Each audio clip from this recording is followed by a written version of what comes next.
ಪ್ರಿಯರೇ, ದೇವರು ಒಳ್ಳೆಯವರು, ಒಳ್ಳೆಯದನ್ನೇ ಮಾಡುವವರಾಗಿದ್ದಾರೆ. ದೇವರು ಇಬ್ರಿಯ ಪತ್ರಿಕೆಯಲ್ಲಿ ನಾವು ನೋಡುವುದಾದರೆ, ನಾವು ಉತ್ತರವನ್ನು ಕೊಡಬೇಕಾದದ್ದು ದೇವರಿಗೆ ಮಾತ್ರ. ನಾವು ಉತ್ತರವನ್ನು ಕೊಡಬೇಕಾದದ್ದು ದೇವರಿಗೆ ಮಾತ್ರ ಎಂಬುದಾಗಿ ನಾವು ನೋಡ್ತೇವೆ.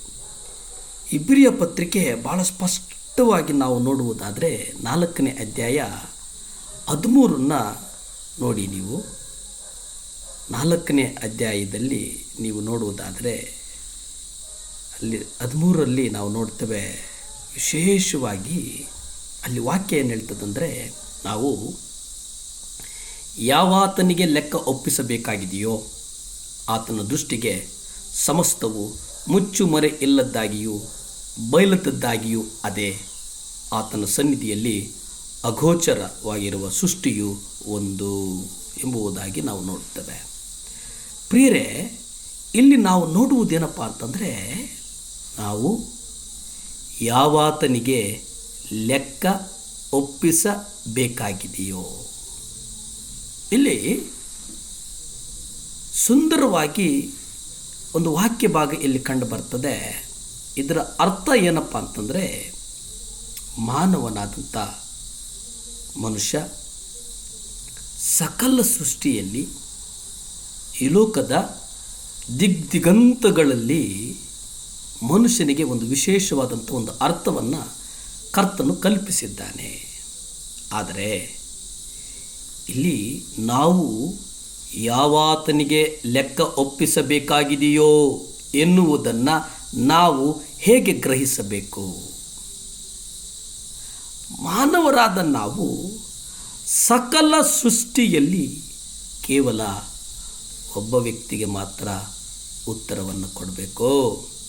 ಅದು ಸ್ವತಃ ದೇವರಿಗೆ ಮಾತ್ರ ಎನ್ನುವುದನ್ನು ನಿನ್ನ ಹೃದಯದಲ್ಲಿ ಹೃದಯವೆಂಬ ಹಲಿಗೆ ನಟ್ಟಂತಾಗಲಿ. ಯಾಕೆಂದರೆ ನೀವು ಈ ಒಂದು ಸತ್ಯತೆಯನ್ನು ಗುರುಸಿಕೊಂಡು ಜೀವಿಸಿದರೆ ನಿಮ್ಮೊಳಗಡೆ ದೈವಭಕ್ತಿ ಹೆಚ್ಚುತ್ತಾ ಹೋಗುತ್ತದೆ.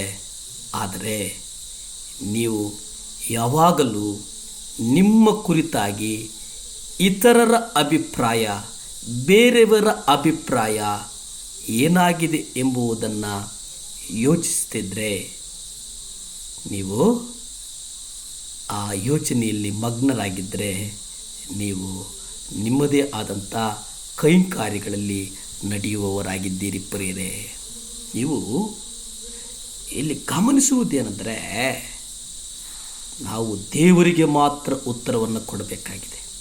ಈ ಲೋಕದಲ್ಲಿ ನೀವು ಉತ್ತರ ಕೊಡಬೇಕಾದದ್ದು ಯಾರಿಗಾದರೂ ಇದೆ ಅಂತಂದರೆ ಅದು ದೇವರಿಗೆ ಮಾತ್ರ. ನಿಮ್ಮನ್ನು 10,000 ಜನರು ಅಥವಾ 1,00,000 ಜನರು ಅಥವಾ 10 ಜನರು, ಒಂದು 5 ಜನ ಒಳ್ಳೆಯ ದೈವಭಕ್ತ ಎಂಬುದಾಗಿ ಅವರು ಕರೆದರೆ ನೀನು ಒಳ್ಳೆಯ ದೈವಭಕ್ತನಾಗುವುದಕ್ಕೆ ಸಾಧ್ಯ ಇಲ್ಲವೇ ಇಲ್ಲ. ಇದು ಗಮನಿಸಿ. ಅದೇ ರೀತಿ ಒಂದು 10,000 ಜನ ನಿನ್ನನ್ನು ದೂಷಿಸಿದರೆ, ನಿನ್ನನ್ನು ನಿಂದಿಸಿದರೆ, ನಿನ್ನನ್ನು ದುಷ್ಟ ಎಂಬುದಾಗಿ ಕರೆದರೆ ನೀವು ದೂಷಕರಾಗುವುದಿಲ್ಲ.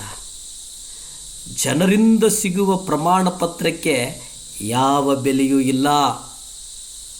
ನೀವು ಅದನ್ನು ನೇರವಾಗಿ ನಿಮ್ಮ ಕಸದ ಬುಟ್ಟಿಗೆ ಎಸೆಯಿರಿ. ಕಸದ ಬುಟ್ಟಿಗೆ ಎಸೆಯಿರಿ. ನಿಮ್ಮ ಖಾಸಗಿ ಜೀವನದ ಬಗ್ಗೆ ನಿಮ್ಮ ಆಲೋಚನೆಗಳು, ನಿಮ್ಮ ಹಣಕಾಸಿನ ವ್ಯವಹಾರಗಳು ಇವೆಲ್ಲವೂ ಹೌದು.